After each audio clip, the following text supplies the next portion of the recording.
all. Welcome again to Samvaad. Today we are actually beginning a new theme, namely Vistas in Spatio-Temporal modeling. As our first speaker of this new talk series, we are fortunate to have with us Professor Vijay Natarajan from IISc-Bangalore. Professor Jaya Sreevalsan Nair is our session chair for today's talk. Jaya is currently an associate professor here at IIIT-Bangalore. She leads the graphics visualization computing lab at IIIT and is also the core team member of the eHealth Research Center at IIIT. Without further delay, let me hand over the stage to Professor Jaya to introduce the speaker.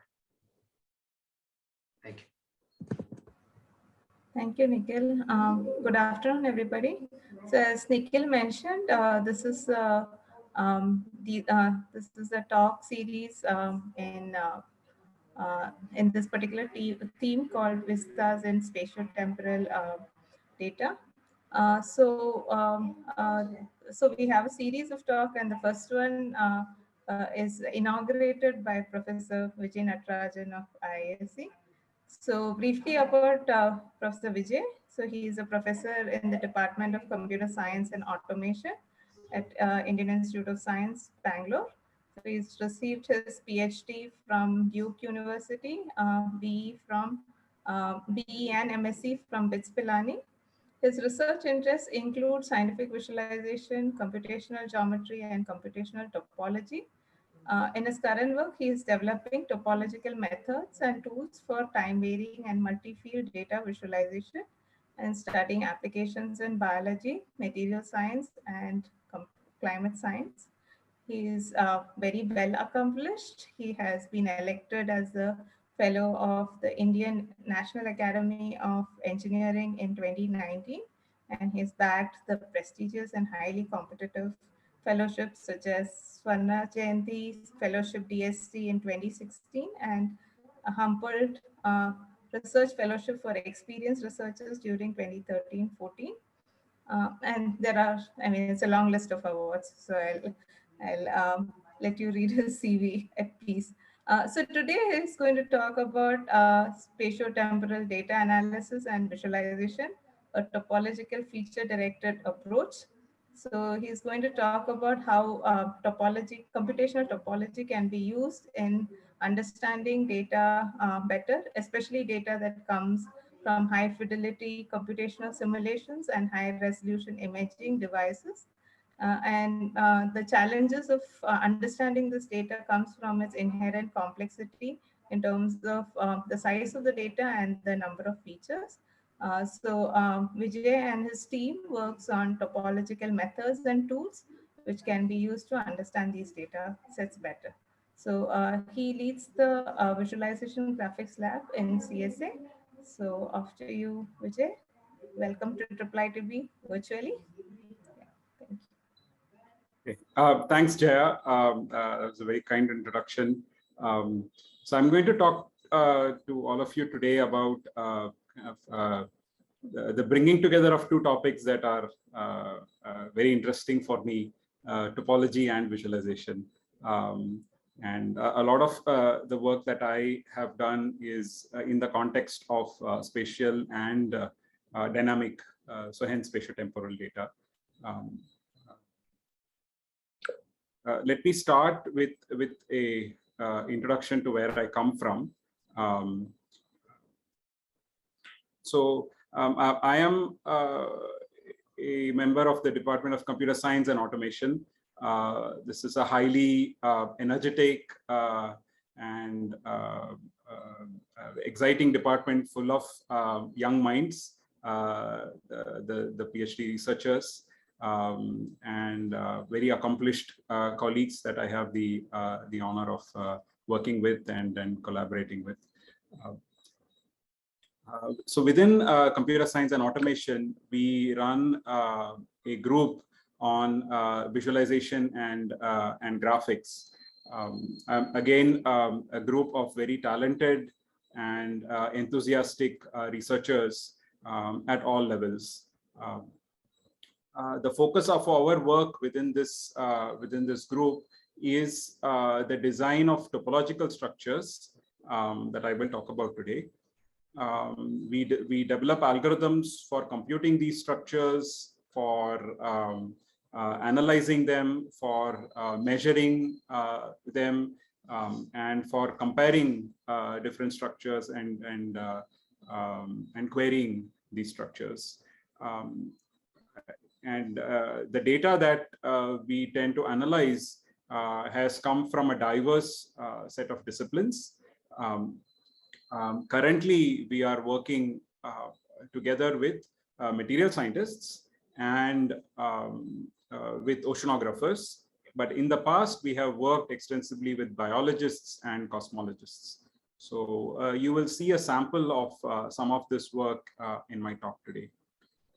If you would like to know more about our lab, please do visit the webpage or our YouTube channel. So before I begin the talk, I want to say that I'm happy to answer any quick clarification questions if there are any during the talk. I request either Jaya or Nikhil to please stop me, or the participants if they can, if that's what is the norm. I'm happy to answer those questions right there. Okay. So like I mentioned, we work with spatial and temporal data. So in the literature, this is often referred to as scientific data. The data is not necessarily more scientific than other data. It's just that this is a terminology used to represent data that comes with a spatial context. So this data can be from measurements from different imaging devices, such as what you see on the left, near infrared microscopy data, which helps study tumors in the breast, or electron microscopy data that you see on the lower left, that is used to study the structure of virus, or in the medical applications where one often takes a CT or an MRI scan to study human anatomy. The data could also be computed over a spatial context from simulations, such as the data from atomistic simulations that are used in material science to study pore networks, or simulations of the large-scale structure of the universe, also called the cosmic web, within the field of cosmology. In all these cases, the data is represented as a scalar function over the domain, over the spatial domain. So this is the representation that we are going to work with and develop techniques, and hence develop techniques to study scalar functions defined over spatial domains. Visualization refers to the creation of visual representations of data so that one can understand the patterns in the data and hence make inferences. This works well because as humans, we are the ones who consume the data. Visualization is a well-established discipline, and for over 30 years, several techniques have been developed for creating these visual representations. One of the classic technique is that of isocontours or isosurfaces that we see in day-to-day life, even in newspapers or whenever we see a weather report. An isosurface is essentially a collection of points that have a given scalar value, also called a pre-image of a scalar value.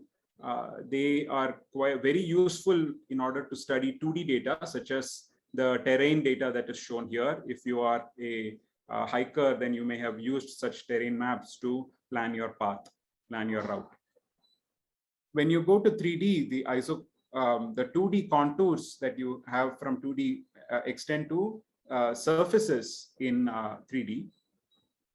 They are again very useful in order to extract different interesting structures from the data, such as what you see on the bottom left here. different isosurfaces help one understand the different anatomical structures from this CT scan. But as you can see from the picture on the left, which is also an isosurface, these surfaces can quickly get very complicated and difficult to understand or interpret. There are several other techniques such as volume rendering, which attempt to use both color and transparency in order to provide a view of the entire volumetric data set, such as what is shown here from the human body. The volume rendering can also be used to demonstrate structures which are much larger in size, macro-sized structures, such as from the Millennium simulation as shown here. These techniques have been developed over several decades. They have been very successful in helping humans understand data and the patterns that are hidden within these data sets. However, when the data size becomes large and feature rich, such methods which essentially directly map the data into pictures do not work well.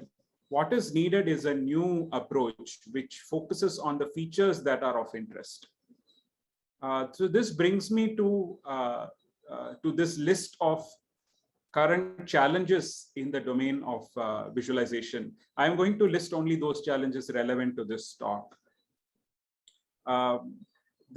This large size of data and the fact that the data is becoming feature rich is making it very difficult to use these classical visualization techniques. Data sizes are no longer just increasing, they have already increased quite a bit, and we are just playing catch up in terms of development of techniques to analyze them.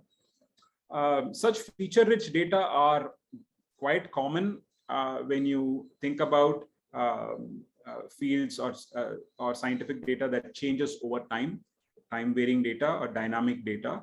Another context where such feature-rich data comes from is called ensemble data, which is essentially a collection of data sets that are generated using different parameters. For example, multiple runs of a simulation. Like I mentioned, such challenges need to be addressed by talking about or by developing a new paradigm or new methods for visualization. The paradigm or the approach that we are advocating is one where we integrate analysis and visualization via, for example, the extraction of interesting features using visual abstractions. So in the simulation of the large-scale structure of the universe that you see on the right, interesting structures such as hotspots, halos, or clusters can be extracted as filaments and visualized. So these visual abstractions are often computed and represented using ideas from topology. So we will extract topological structures to present these visual representations, and then develop different methods for visualizing these topological structures and for comparing these topological structures in order to aid our understanding of the data set. That's a very high level view. Let me give a quick concrete example to help you understand what this methodology entails. This is an example that all of us will understand. If you have ever had a bone fractured, either in your body or in a loved one's, then you know that you go and take an X-ray, and if it becomes a very difficult fracture to fix, then you go for a CT scan. With modern technology, one can generate a visualization of the human torso using a technique called volume rendering, as you see on the lower left picture. This volume rendering is quite useful. You can see the entire human anatomy, but it leaves a lot to be desired. You're not able to highlight the regions that are of interest. On the right, lower right, what you see is a tree structure with several nodes and arcs. This is called a contour tree. This is a visual abstraction of interesting features within the data set. And the way this tree can be used to improve the visualization is by selecting individual arcs from the tree. As you can see, the pink arcs that are highlighted in the lower right. These correspond to interesting features within the data, such as the bone structure, the lung, and the colon. So these specific regions of interest are now highlighted in the lower middle figure. So what you get from the visual abstraction using the topological structure is a feature directed visualization or a visualization that highlights the features of interest. So this is where the power of topology comes in, creating this visual abstraction and providing a sophisticated interface to explore your data set. So I mentioned topology and topological structures. You may have heard the term. So what is topology? Let's try to look at it from the perspective of today's talk. Topology is essentially the study of the connectivity of space. It is a old branch of mathematics that grew from different due to different reasons, some very interesting. A combination of study of graphs and geometry. In the popular literature, the topology is introduced using the coffee cup donut example, where we say that a topologist is one who does not distinguish between a coffee cup and a donut, not because they always go together, but because one can be deformed into the other without pinching or without gluing. How do we use topology? The way we use topology is via so-called invariants. And in order to introduce that, I want to go to the origins of topology. So you may have heard of the famous 7 bridges of Königsberg problem that was solved by Euler and hence established the graph theory. In fact, this problem also helped establish the field of topology.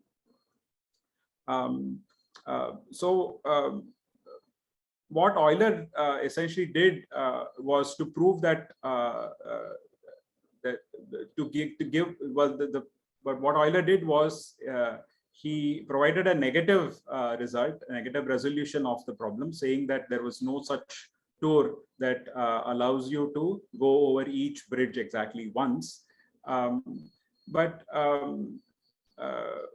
In a more modern take on this problem is, are there any invariants that one can study to clearly say whether such a tour exists or not, right? So does this depend on the geometry of the different rivers, the geometry of the land masses, or does it just depend on how they are connected to each other?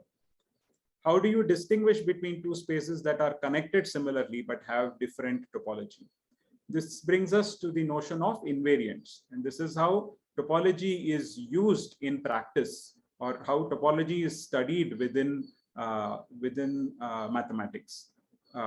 So essentially via the study of invariants. Invariants are properties that do not change for a topologically equivalent space. Examples of invariants that you may have studied in graph theory called the Euler characteristic. You may have studied the Euler formula for planar graphs. The number 2 or 1 there, depending on how you count spaces, is called the Euler characteristic. The number of connected components of a graph, that is a topological invariant. the number of holes or cycles in one or two-dimensional spaces, the number of voids, three-dimensional voids enclosed. These are different invariants that can be studied. These invariants have a very nice formulation using algebra, and this is studied within algebraic topology under the notion of homology groups. I'm not going to introduce all these formally here. I wanted to talk about the invariants that were quite natural, such as the connected components, holes, and so on, and just leave you with a reference to homology groups if you are interested. So how do we use topology for data analysis? So this is a new and upcoming area, fairly young, even if you think about computer science, just about 10 to 15 years old. So what is topological data analysis, or TDA as it's called? So TDA refers to the study of these topological invariants or other tools that come from topology and geometry, applied towards the analysis of complex data. So this essentially involves the design of algorithms for constructing different invariants, different structures, storing them, efficient data structures for storing these invariants, for measuring them, for querying and comparing these these invariants. They are often used together with techniques from visualization, other data analysis techniques, and statistical learning techniques in order to infer or make inferences from your data. This is a highly interdisciplinary field. It has brought together computer scientists who work on algorithms, vision, graphics, data visualization, mathematicians, particularly topologists, and some geometers as well, and statisticians, experts on machine learning or manifold learning, learning theory, and so on, in order to provide kind of the platform for kind of novel data analysis techniques. It has already captured the wide imagination of researchers and has been applied to data from a diverse set of domains, including sensor networks, material science, some of the early applications, to quite the other to areas on the other end of the spectrum, like sports and journalism also. So what I am going to focus on in this talk is topological structures. And to keep it simple, I am going to focus on two topological structures. I'm going to introduce these two structures, and I'm going to talk about their applications so that we can keep it simple while also giving you something concrete. So as I understand, these talks are meant to initiate the Samvaad, right? So, so with that in mind, I'm going to provide an overview of the ideas involved here, and give you a sample of some of the applications. And of course, I'll be happy to engage more on specific projects and specific results. The first topological structure that I'm going to talk about is the Morse-Smale complex. Let's start with what we have, a scalar function, also called a real valued function, just to make things clear. And we assume that this function is defined on a 2D manifold, a surface, or a 3D manifold, a volume embedded in the Euclidean space. What you see here is a visualization of this function using a color map going from red to yellow, red referring to low values and yellow to higher values. So you can already see that this particular scalar function has multiple local minima along the corners and a couple of local maxima These are now highlighted. The maxima are highlighted using red glyphs and the minima using blue glyphs. I want to introduce the notion of a gradient line. The gradient line tracks the steepest descent or ascent, depending on the direction in which you go. Formally, it is defined as follows. It is the maximal curve. So you think about the white curve here. So it is the maximal curve where the tangent at every point is equal to the gradient at that point. So I'll repeat that. So this is the maximal curve where the gradient at every point is the same as the tangent to the curve at that particular point. Right? So so hence this curve will end at critical points where the gradient becomes 0. So here you notice that a gradient line that goes from a minimum towards the maximum. Technically, these curves are open. They do not end anywhere, but you can talk about the closure of this curve and then talk about the endpoints as the minimum and the maximum. So we can associate a direction. Since we talked about descent, the gradient line goes from the maximum towards the minimum. You can imagine such gradient lines on the domain. We can collect all these gradient lines depending on their source and destination. So in this case, if you think about the maximum, if you can see my cursor, the maximum and the minimum. The maximum is the source and the minimum is the destination. If you collect all gradient lines that have this common pair of max and min as source and destination, then you have a two-dimensional region. So I have shown this here for a different pair. So all the cyan lines that you see here are gradient lines that go from this maximum to this minimum on the lower center. There are similar collections of integral lines or gradient lines shown elsewhere. Together, they partition the entire domain into regions based on the source or the destination or the sink. These partitions can be represented combinatorially via this graph that connects the critical points. This combinatorial structure is called the Morse-Smale complex. So in other words, the Morse-Smale complex has nodes at critical points and its arcs connect the different critical points if there is a gradient line that connects those two critical points. The Morse-Smale complex also has two-dimensional cells, which are the quads that you see here. This Morse-Smale complex is quite powerful. Why? Because it partitions your domain into regions with this uniform flow behavior. And in doing so, it provides an abstract representation of the scalar function. You can discard the scalar function now, not think about it in all its gory details. Rather, you focus only on the critical points as nodes and these arcs. Work with the simpler topological structure. So this topological structure, the Morse-Smale complex, also called the MS complex for short, supports structural analysis.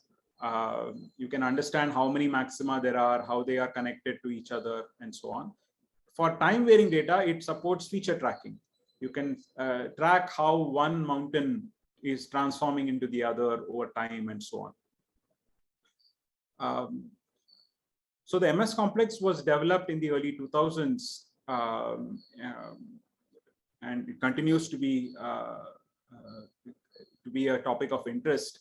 But one of the early applications that brought this to really made this visible is an application to the study of mixing layers by Linney and others. And soon we applied the three-dimensional Morse-Smale complex to the study of materials, namely pore structures and pore networks, and more recently to the study of cosmology. I'm going to talk about these two applications, namely cosmology and material science now. Let me begin by the more recent study, which is from cosmology. I'll show a video essentially describing this application. In this video, we demonstrate our topology-based visual exploration framework for cosmic filaments. Cosmic filaments are gigantic tentacle-like structures comprising of billions of galaxies. They serve as a mass transport mechanism between dense collections of galaxies known as clusters. Regions of space where the density of galaxies is much lower is referred to as cosmic voids. Filaments exist in cluster-like regions and void-like regions. They also connect cluster-like regions across void-like regions. We propose the use of a density range-based query method to interactively explore different kinds of interesting cosmic filaments. The query is efficiently translated to extract relevant filaments from a topological data structure called the hierarchical Mosfet complex. Here, the query was adjusted for filaments within high-density cluster-like regions. The extracted filaments are visualized by the orange linear elements.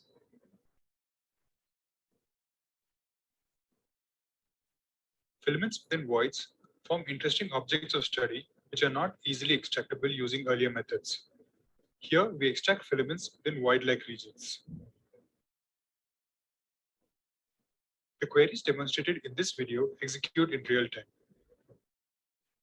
Thank you for your attention.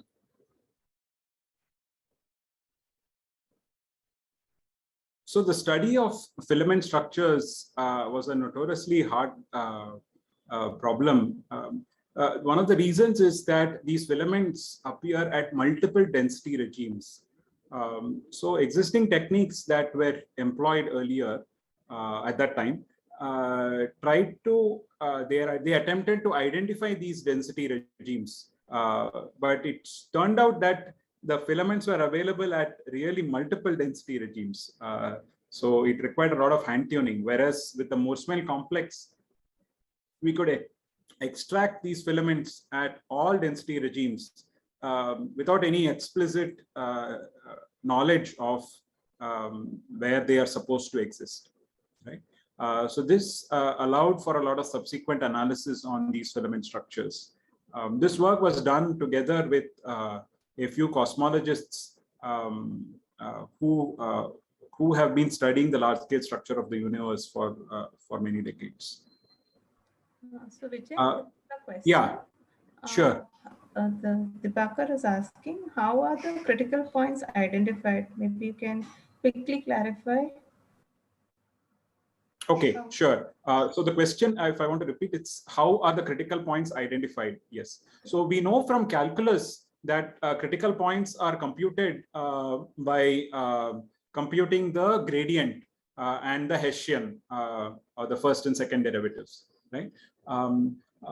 So unfortunately, for data that comes in real life, these data are sampled, right? And the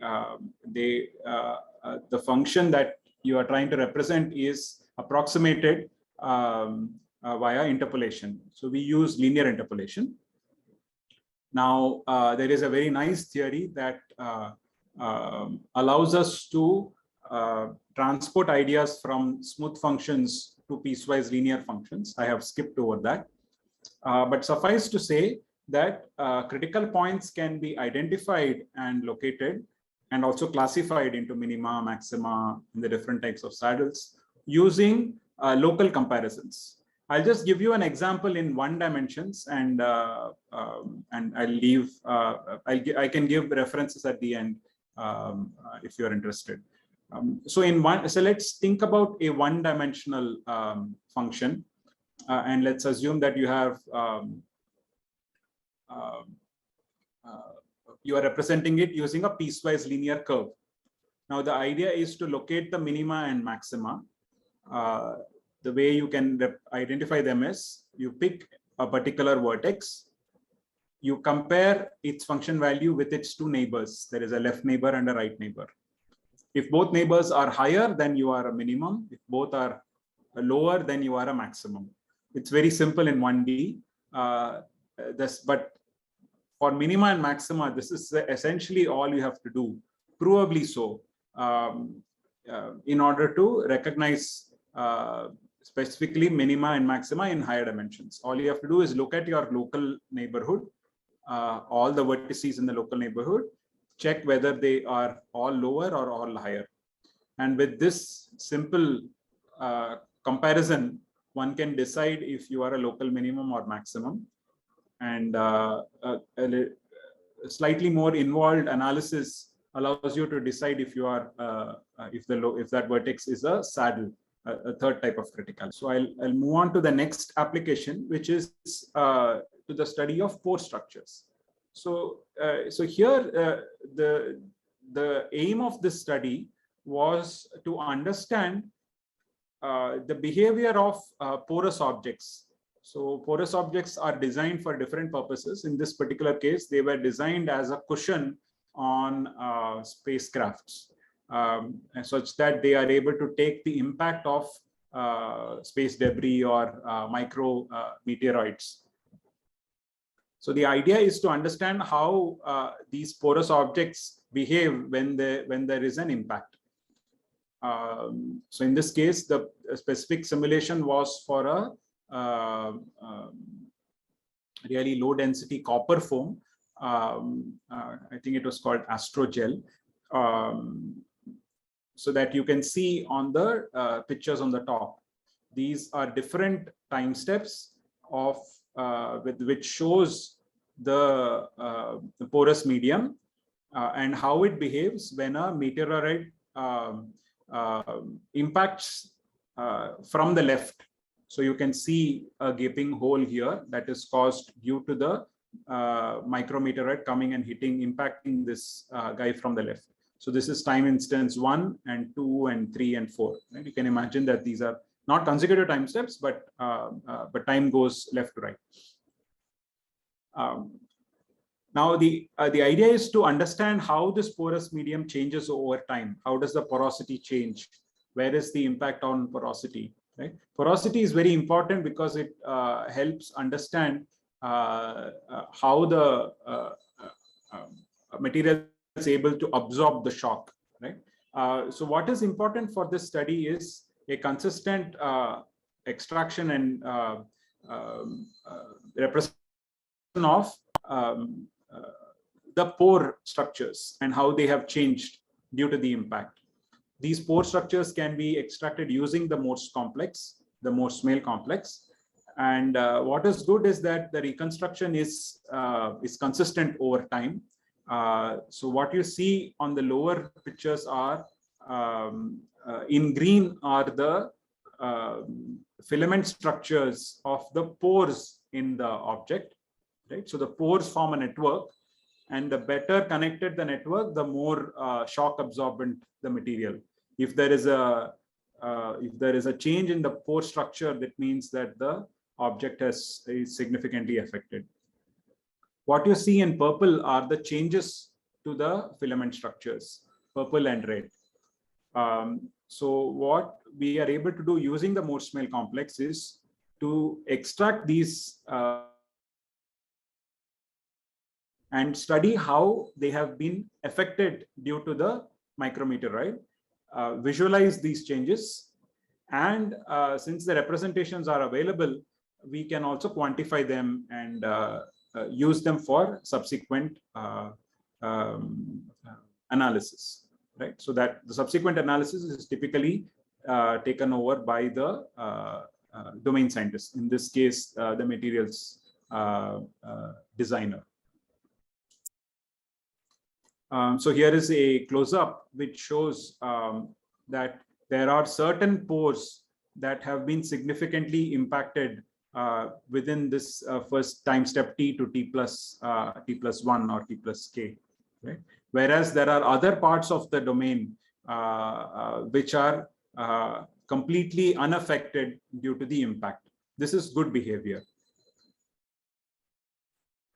So such an analysis can be applied for the study of different materials.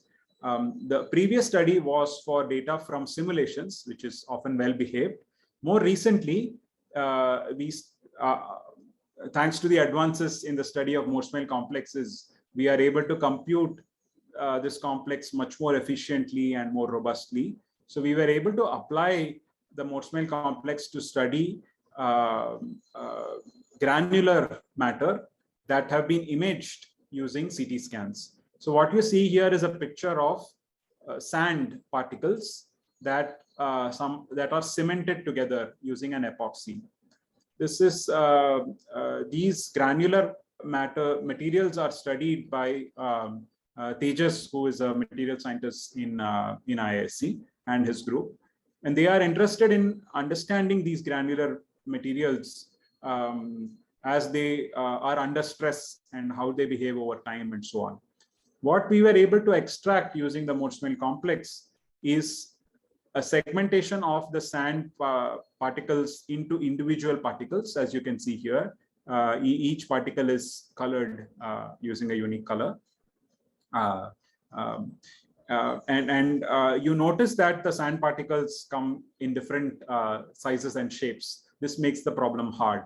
In addition to the segmentation, we are also able to extract a network that you can see here on this mixed figure, right?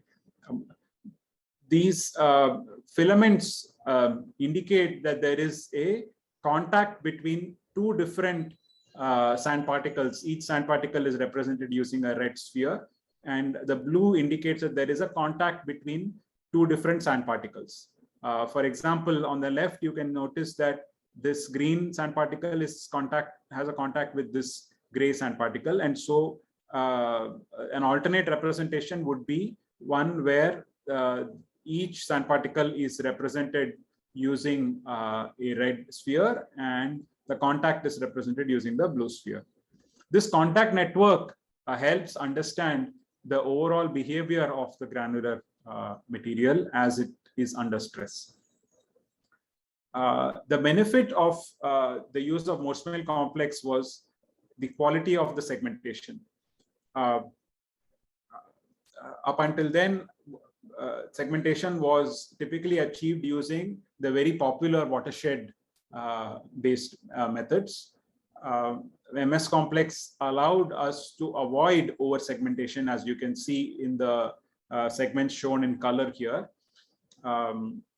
Watershed often is affected by over segmentation. We are able to avoid that.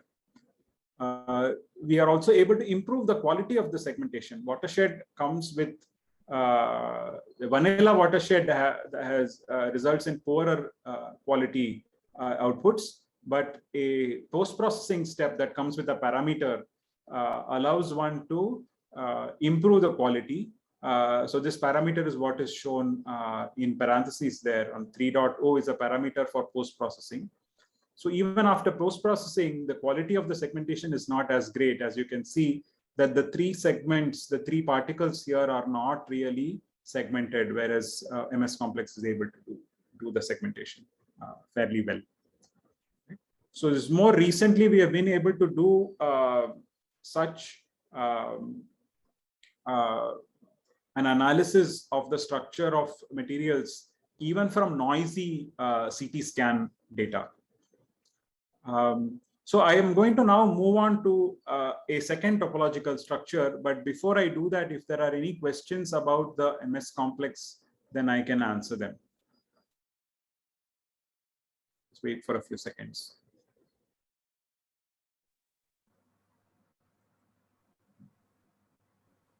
Sure. One question, please. Yeah, please. Yeah. So from the Morse-Mel complex, you're able to identify the various basins of attraction for each in the system, or how is it?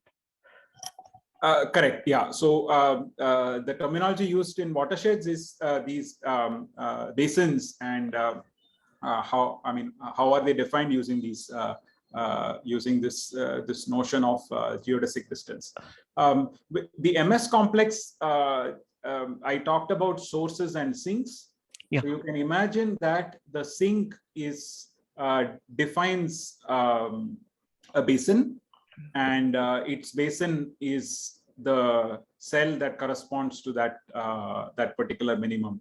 This corresponds to the basin of attraction in watershed. We call it a ascending or descending manifold in MS complex. There is an equivalent representation with MS complex. The benefit of the MS complex is that it supports a principled simplification that understands noise quite well and ensures the integrity of the topological structure, how things are connected, right? So that is the crucial differentiator between MS complex and watershed for segmentation purposes. Okay, thanks. Yeah. Sorry, I can wait for another question if there is any.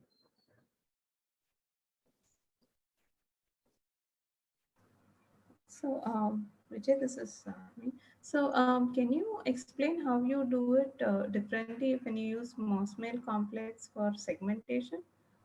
So, I understand for isosurface extraction, you would use the Mosfet complex to finding an appropriate isosurface value, right?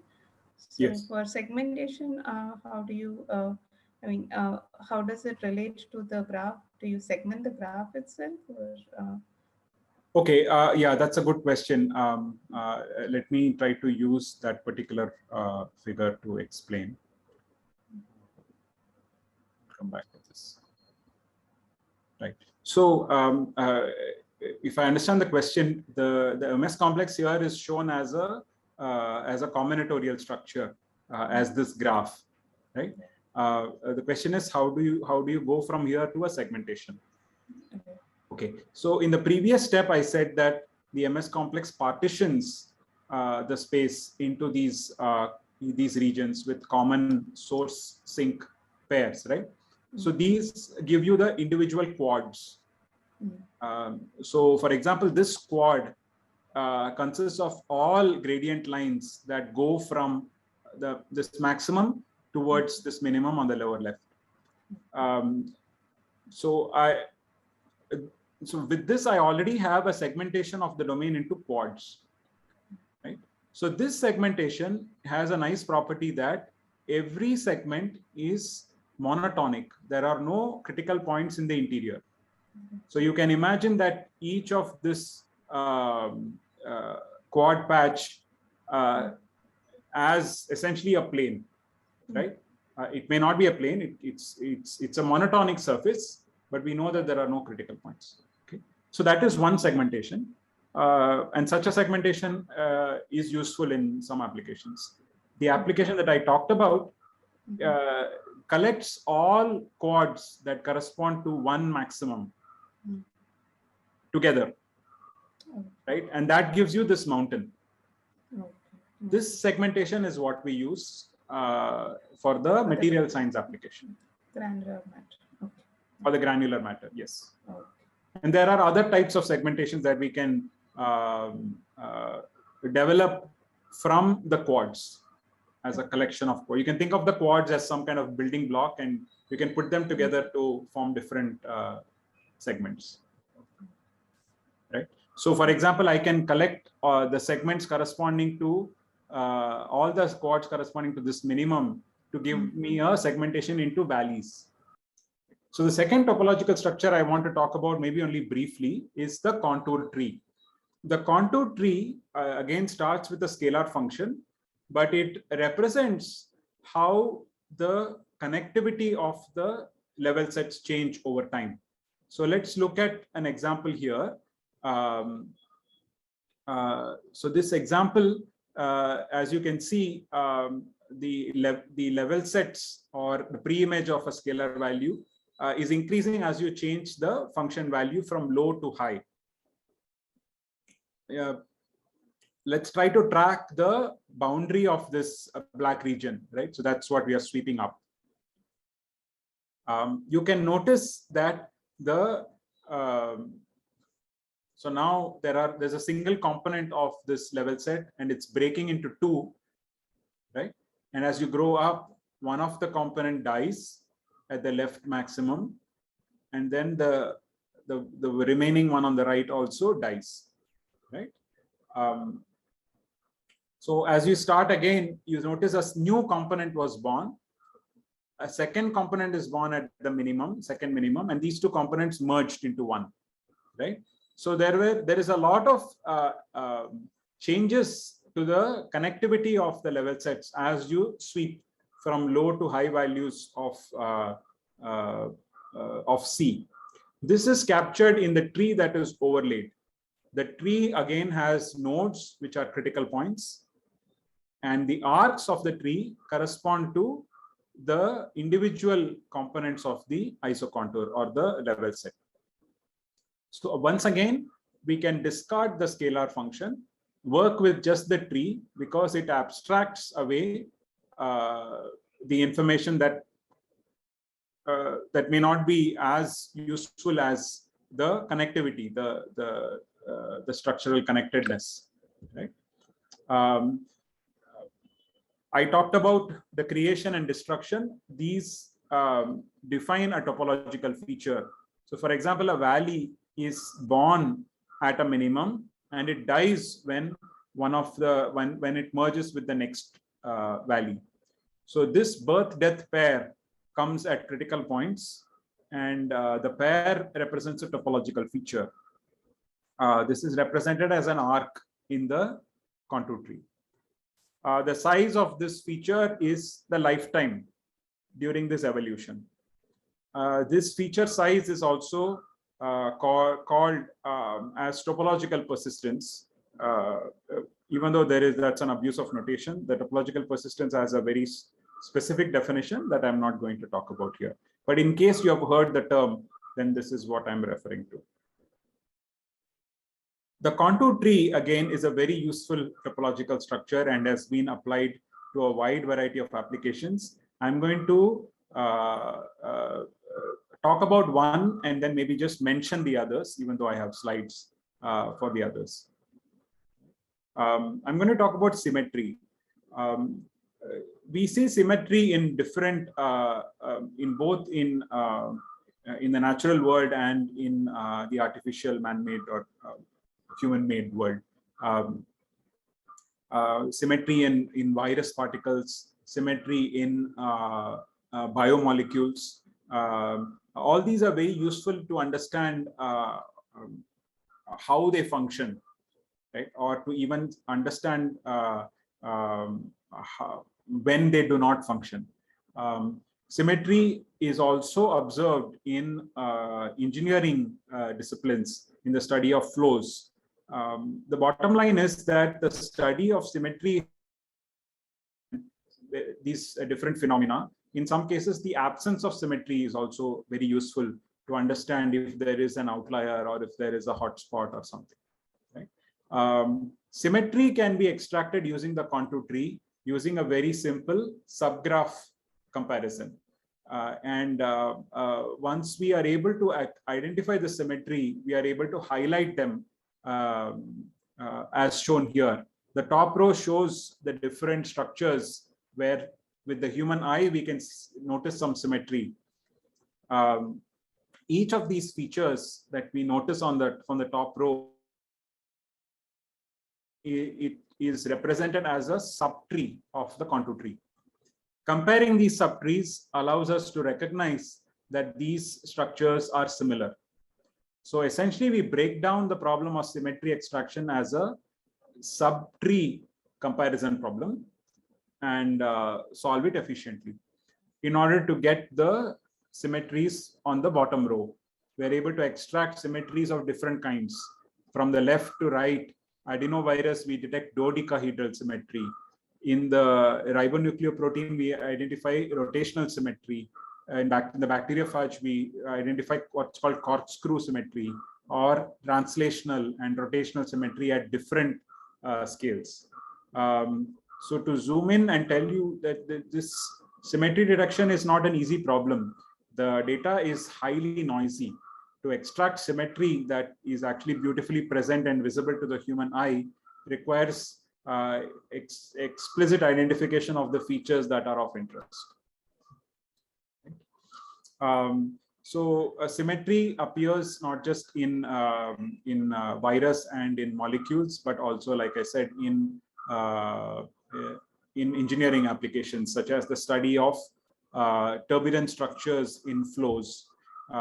So we are able to extract such symmetries from different applications. And in this one case that's highlighted, were able to extract an additional symmetry that was not supposed to be present. And it turned out that that it was present in the data because of a bug in the code. So essentially, this was a very sophisticated debugging tool, right? But more often than not, visualization helps us understand these flow behaviors rather than just serve as debugging tools. There is a version of this symmetry viewer that was made available as a web service and was used by a few researchers that study electron microscopy data. We extended the notion of the study of symmetry to time-varying data and were able to detect periodicity. Symmetry is essentially the study of repeating structures. When you apply it to time-varying data, you are essentially identifying repeating structures over time, that is periodic structures that behave similarly over time, hence periodic behavior. And we were able to identify such periodicity. In this example, this was the study of vortices that form in the wake of an obstruction. This is called the von Karman vortex treat, and these regularly shedding vortices were identified using a study of topological structures and computing repeating behavior in the topological structures. We were able to detect and track cyclones over time in the extratropics. Tropical cyclones have a they are easily detectable, they are very strong, but in the extratropical regions, cyclones are milder, but they appear by the dozen. So it's more difficult to track them individually over time. But we were able to do that again using topological structures that change over time. We were able to study data that varies over time and present it in a concise form via data summarization. So using again the example of the von Karman vortex treat, now in 3D, we were able to show that these vortices were formed in 4 different stages. And we did this by computing topological structures at every time step, comparing it with every other time step to give you this distance matrix. So over 102 time steps, we have the vortex treat forming. We compare every time step with every other time step by comparing the in this case a subset of the contour tree, and trying to analyze this distance matrix, we see that there are 4 regions. A first region which is blue, as you can see in the square here, the blue region, low values. So essentially no vortices were formed in this region. And as time progresses, vortices started forming. So we have a small region which shows different behavior than the others. And then there is a behavior of highly periodic submatrices, as you can see here. This is where the vortices started shedding and moving towards the right. And there is a final stage when the vortices start getting dissolved and distorted. So data summarization is a very interesting outcome of the study of the data set using topological structures. So I want to summarize now. by saying that there are several challenges when it comes to analyzing spatio-temporal data and presenting visual representations. Topology and topology-based tools provide a very exciting set of solutions to solve this problem, and they help provide feature-directed visualizations of your data. What I did not talk much about was the computation of these topological structures. These structures are amenable to fast and combinatorial algorithms. We have spent a lot of time working on such algorithms, and they form the kind of the basis for a lot of our a lot of the applications that I discussed today. The software for these algorithms and their computation is available again from our lab's webpage, and visual introductions to how they work are also available from our YouTube channel. So I want to end by thanking all the young minds that actually did a lot of this work. So researchers from the visualization and graphics lab, of course, a lot of the funding agencies. And I want to particularly thank this interesting group, the Bangalore BITS workshop group. I think Jaya mentioned that earlier. There is a lot of work in TDA with the interface of visualization. And it's good that a lot of that focus in India is centered in Bangalore. And so we have, as a group, we meet at least once a year. We've been doing this for about 7-8 years now, even during the pandemic. And together with Jaya's group, Amit's group, and I think Srikanth has also been a very engaging participant in in these workshops. We have been able to share our results with each other, and I hope that this continues. So I want to end with this slide, and then I'm happy to take questions. So the only thing I haven't that's not self-explanatory here is that, of course, we are always looking for good, talented people to join us in the lab. Mimic is a startup co-founded by one of my PhD students. Broadly in the area of visualization, they are developing a simulator for endoscopy and other such surgical procedures. Right? This is based in IISc now, but it's a startup, and it's already in its 4th or 5th year. Right. I'll end there, and I'm happy to answer questions. Thank you for your attention. Thank you, Vijay. It's a very engaging talk, as always. Yeah, so I'll leave the floor open for questions. Anybody you would like to ask, you can unmute yourself and ask. Okay. While the questions trickle in, so Vijay, one of the things that you didn't mention is just like machine learning, the kind of work that you're doing. Machine learning I mentioned because most of the crowd would know that in that sense, right? But for computational topology, the kind of computations you do is like very heavy duty, right? So in your lab, how do you handle such heavy computational work? Do you use parallel computing, GPUs? So what do you do? Sure. So so we employ the two classic approaches to address this. Right. One is theoretical.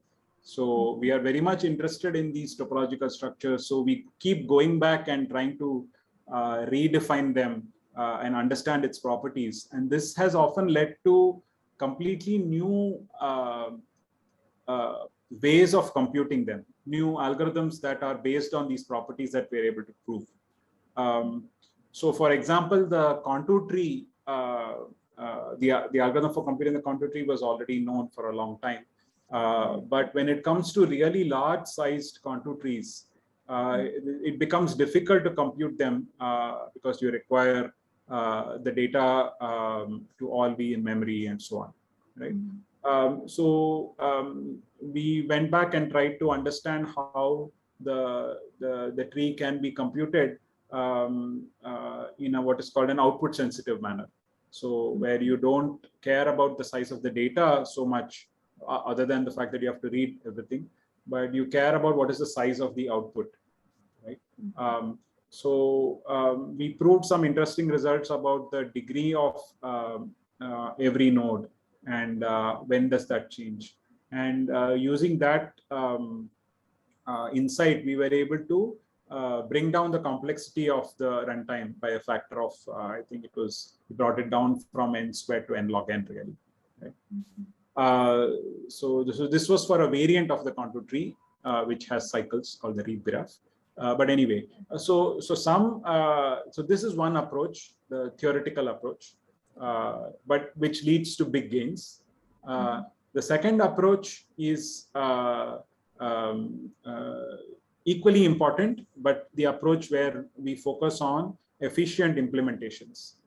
And here we have attempted to look at parallel algorithms, GPU multi-core based implementations of existing algorithms, right?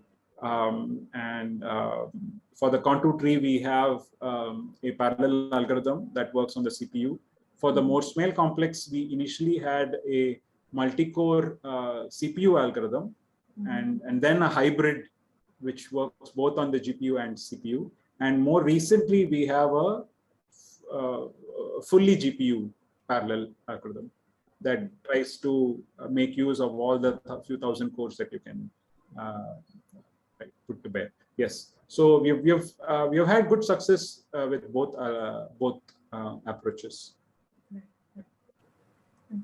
So my next question is, you work in, I mean, your data sets come from, several domains, which are probably non-trivial to even study and, and then look at data analysis in those domains, which actually require that kind of domain knowledge. So for the interest of students, right? So how do you dabble between different disciplines?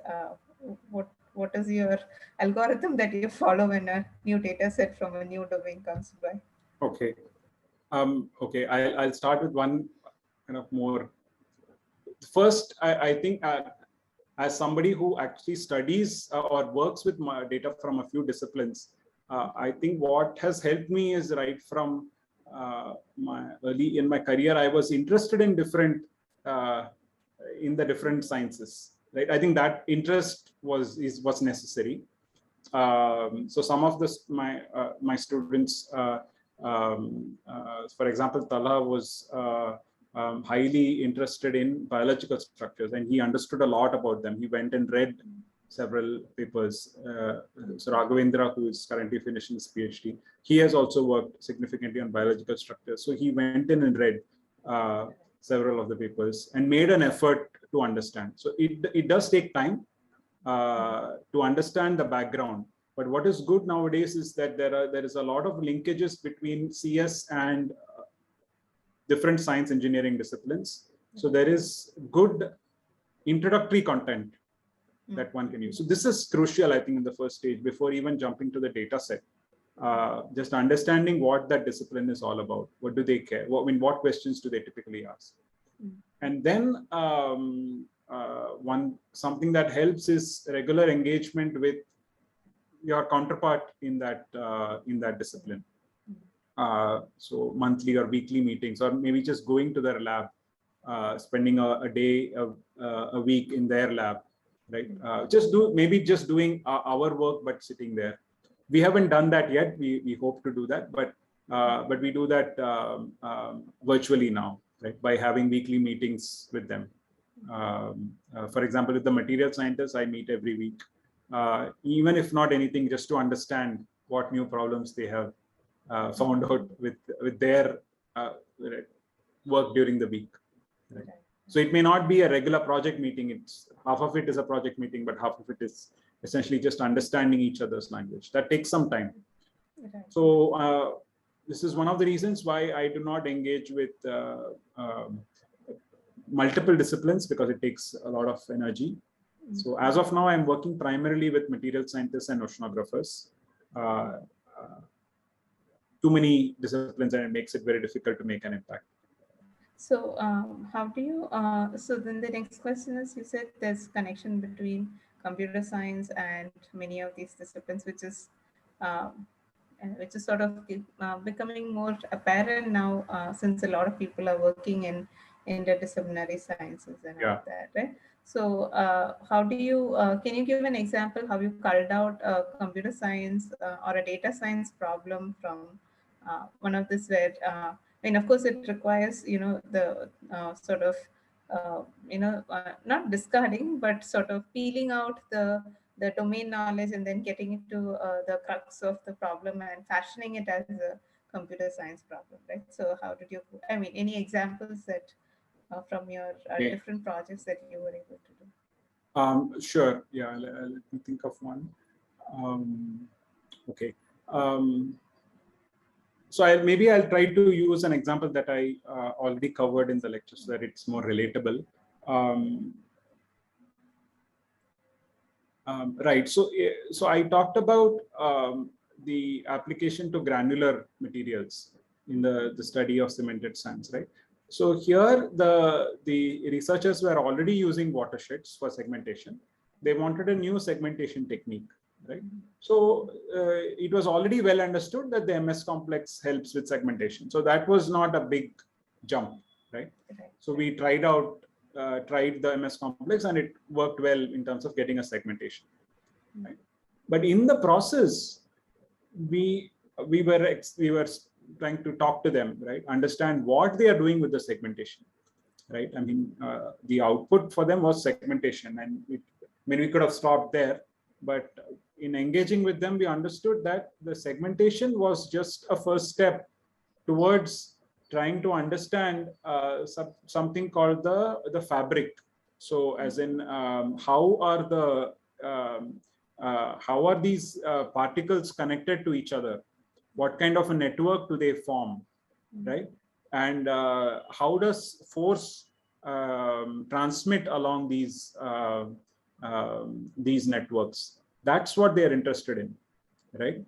Now, this has led to a very interesting line of work, which is still ongoing. So I don't have results there, but so what we recognized was that these, so they are interested in how force transmits through the sand particles, through the contacts, right? So if you apply stress on the boundary, then it essentially goes to all the sand particles. How does it transmit? Are there hotspots? Are there like highways where that forces all concentrate on these highways, and then they are channeled through a highway and then goes to the other parts of the sand network? So we figured that this was a very interesting problem that can be formulated as a problem in network science, where we represent this force network as an abstract graph, as a network whose nodes have weights, but whose edges also have weights. And in some cases, it's a hypergraph where there are triangles, and they carry some relevant information. Now the question is, can you study like I mentioned, these highways, right? So you have a force that comes from one direction, and it has to pass to the right. Does it all just pass in a streamlined fashion, or does it concentrate towards some weaker sections and then passes through somewhere else, right? So this can be formulated as a cut problem. So we try to formulate it that way to understand which are the regions that are prone to break first, right? So a typical a problem in 3D space formulated as a graph network problem, talking about max flow, min cut, and so on, right? So that's something that we tried, and it worked. It worked quite well, right? There is a little bit more use of topology on top of that, but I have to introduce terminology, so I refrain from talking about that. That's nice, Vijay. So we have a couple of questions that have come in now. Deepakar has again asked, Sure. Could clustering algorithms or other supervised approaches help, especially for high-dimensional data? Yeah, very good question. This comes from Dibakar. Yes, it's a good question. So one aspect that I did not talk about today is high-dimensional data. TDA has been very successful in studying high-dimensional data, and the topological invariants and the structures that they compute are. There is this notion of topological persistence diagrams. That turns out to be quite useful, and these techniques are amenable to vector representations, and once you have a vector representation, you can apply your favorite supervised or unsupervised learning, right? And they have been used extensively for all your classification tasks, various querying tasks, and so on. Right, so they have been used in a wide variety of applications. So in all these applications, the learning technique has kind of got a boost from the topological feature set that you bring in. Right, so you can think of the topological analysis as providing a very carefully crafted feature set, not handcrafted, but carefully crafted feature set that improves the outcome. It has even been used in deep learning techniques together with deep learning techniques to as a prior or as or in order to also study the performance of a deep net. Right, so there's a lot of interplay between TDA and machine learning, deep learning.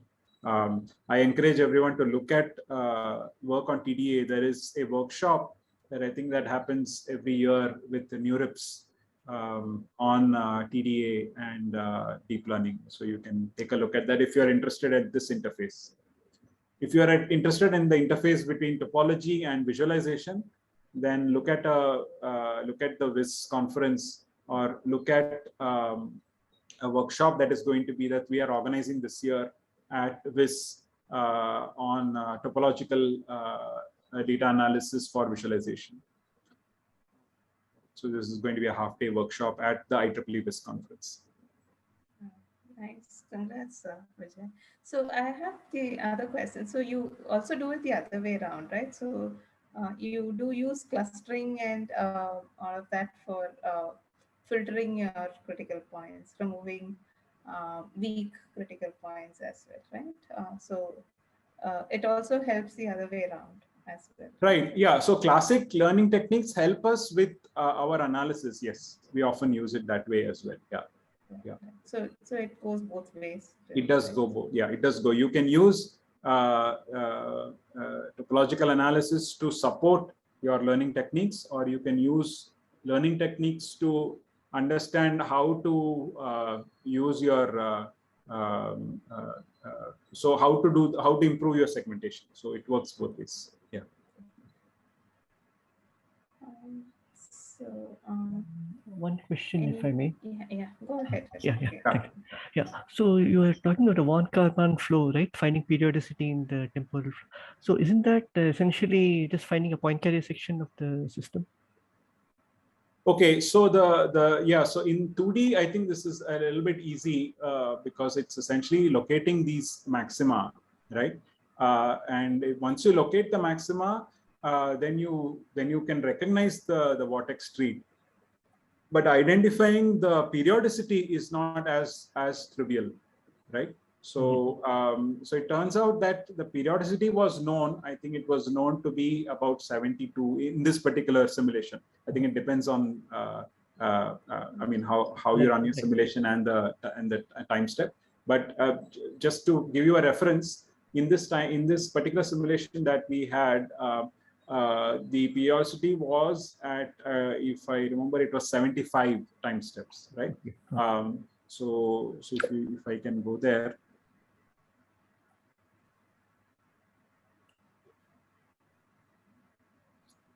But what we found was that there was a half time period.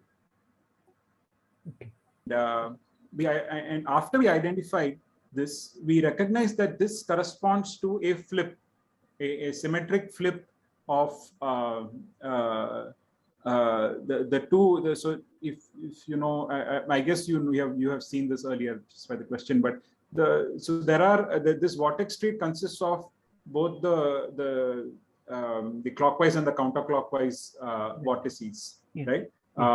So as you can see, the vortices forming the clockwise on the top and the counterclockwise on the bottom. You have a time period at 75, which is exact copy of what you see at 0, but there is a flip at 38, and we are able to recognize that as well. Right? With a purely geometric approach, you would not recognize this.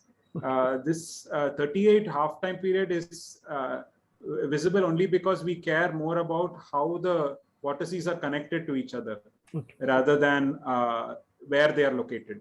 All right. Yeah. Okay. And one other question about work on impact of micrometeorite on porous structure. Just curious, is there an optimal porosity for which this minimizes destructive impact? Okay, I'm afraid I'm not qualified to answer that question. And from what I remember from the discussions, such a value did not come up in our discussions, but this was a while ago. Oh, okay, fine. Right. What was the crucial questions that we asked at that time? One was, what is the dynamic change in porosity, and can we spatially localize the porosity change? This was crucial for the. These were the two questions that were being asked often to us. But that doesn't mean that the question you're asking is. I mean, I just don't know enough to answer that. Yeah. Okay. Thanks a lot. Thanks, Ashok. Yeah. So, any other questions? Thank you so much, Vijay. Big applause for a wonderful talk and very patiently taking our questions. Thank you so much. We are very happy to have you here and give such a nice talk and introduction to TDA in the context of visualization for now. And yeah, I hope we get more participation for the workshop at IIIT as well. So thank you again, Vijay. It's been great. Yeah, thanks very much, Jaya. Yeah, I had a lot of fun also giving this talk. Yeah, and thanks, Nikhil. Yeah, thank you. Thanks to everyone who asked questions. I think that was what made my day. Thank you. So with that, I think we have finished today's talk, and I'll hand it over to Nikhil to take it forward. Thank you again. Thanks, Jaya. So thanks again, Professor Vijay, for giving this engaging talk and also for kindly agreeing to give this talk. And with this, we are finishing today's talk. And as usual, next Monday we'll be meeting again. And this time we have Professor Amit Chattopadhyay as the speaker. Thank you.